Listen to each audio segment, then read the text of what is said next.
ka lang pala. Oh, Beshi! Andiyan ka pala? Ay, Beshi, bakit nandito ka lang pala? Kanina pa kita hinahanap. Saka, bakit nandito ka sa bukid? Mag-isa mo lang dito. Anong ginagawa mo dito? Nakita mo na nakaupo yung tao. Tatanong ka pa. Siyempre, dito sa bukid.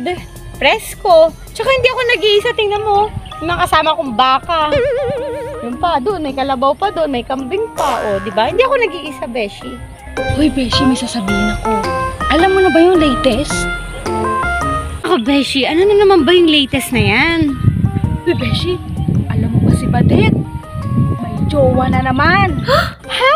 Talaga? Di ba may jowa na yun dati pa? Hindi, nag-break na sila dati. Ano ko ba? Ha? Sino nagsabi niyan sa'yo? Ang kapitbahay namin, Beshi. Narinig ko lang naman eh.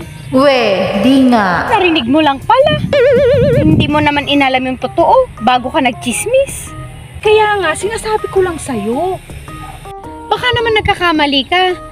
Kahapon lang, kausap ko si Badet eh.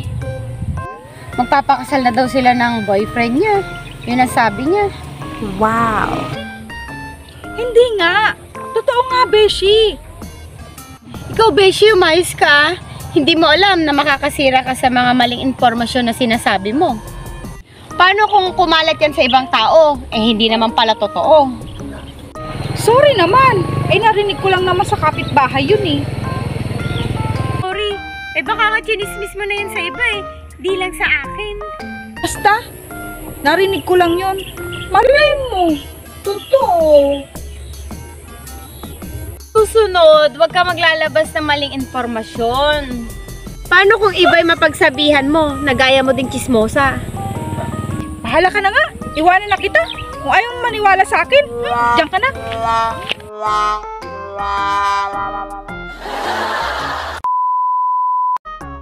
Hello mga Beshiwap! Hello!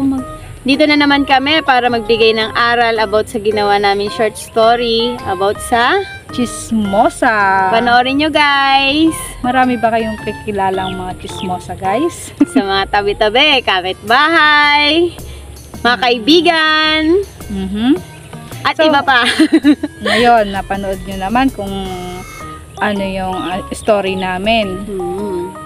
Yung mga pagsasabi ng mga about sa chismis, kung totoo or hindi natin alam kung confirm nga ba o hindi yung mga kinukwento ng mga ibang tao. Tama. Alam mo ba yung mga may mga chismis kasi na minsan totoo, minsan hindi. Karamihan kasi hindi natin naiiwasan yun sa paligid, di ba? Kaya may mga chismis kasi na hindi maganda, yung makakasira sa ibang tao, alam mo yun? Yun ang hindi magandang chismis. Tama. Kasi karamihan sa mga tao talaga mga chismosa. Hindi natin kahit sa alam mo na, kahit sabihin natin na palabok lang yun ng buhay, yung parang i-chismis ka, meron yung time na i-chismis ka para sumikat ka, pero meron din yung chismis na ikakalat na hindi naman pala totoo yung mga sinasabi nila about sa'yo. So yung mga chismis na yun, yun ang hindi maganda. Yung sisiraan ka nila sa ibang tao, tapos para lang may masabi lang ba sila, yun. So masama yun. Kaya iwasan natin, guys, yung mga ganong Oo, guys, kasi nakakasira tayo ng mga malay mo dahil dun sa pagchichismis natin. Marami nasisira. Oo, maraming masisirang pamilya, diba? Kaya nga tinawag na chismis kasi minsan hindi siya totoo. So yung halimbawa may sinabi siyang tapos pumunta sa ibang tao, nadagdagan hanggang sa dumating na sa ibang tao, iba na yung issue, guys. Yun ang masaklap dun eh. Tapos yung gagawan ka ng kwento ng hindi naman pala totoo. Relate ka ba dun, Beshi? Relate na relate ako, Beshi. Diba? Kaya wala guys, naman sigurong hindi nakaka-relate sa sa mga bagay na yan, diba? Kaya dapat iwas-iwasan natin yung pagchichismis kung hindi rin naman maganda at makakasira sa ibang tao, diba? Ikaw ba, Beshi? Subukan mo na ba yun? Ay, chismis ka? Oo naman, Beshi. Sino ba namang hindi makakaranas ng ganun? Di ba masakit? Oh, syempre. Masakit din. Meron pa nga minsan yung ituturi mong kaibigan mo. or kamag-anak mo, maninira sa'yo, diba? diba? Yung maninira sa'yo. Hindi natin may iwasan yan sa ano natin. In reality kasi, ganyan tayo mga tao. Pero hindi mo naman din maiiwasan yun kahit ikaw din.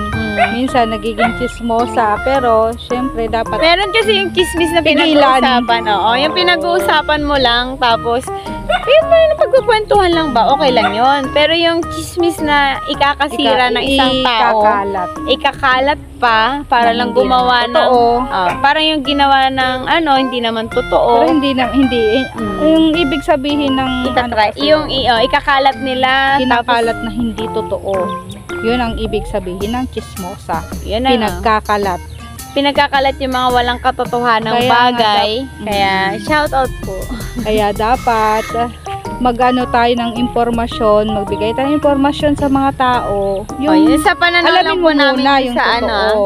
pananaw Yung lang po totoo. namin about yun sa mga chismos. Hindi naman po namin sa sinisiraan namin sila. O tinatamaan yung mga dapat tamaan. Sorry po. Wala po kaming gustong patamaan. Yun lang sa mga reality lang po na nangyayari sa Kasi yan. buhay. Oo. Kaya napag-uusapan lang naman po yung mga short na mga bagay-bagay. Hindi po. Ano lang, ginawa lang po namin yun na para magkaroon tayo ng lesson na wag manira ng ibang tao. Lalo na kung halimbawa mabait naman or wala naman pong ginagawang masama. Makabad yan. Walang ginagawang masama. Ayaw ni Lord yun. Tapos, yung pagkaano nila, masisira lang sila dahil sa maling mga informasyon na kinakalat na mga Tama. kinakalat na mga Chismosa. Ayan. Kaya, manood po kayo ulit at mag-abang ng mga short film na ginagawa ng Yes, short namin ng story. Mitch GTV. Yes, marami pa po kaming ibang Yes, kaya papaalam na muna po kami. Papaalam na muna kami. Gagabi na. GTV GTV and and Ruby. Ruby. Soon. Oh, Ruby soon. Ruby soon. Hindi, Ruby TV soon. Bye. Bye-bye. Salamat, Beshiwa. Bye-bye. Bye-bye.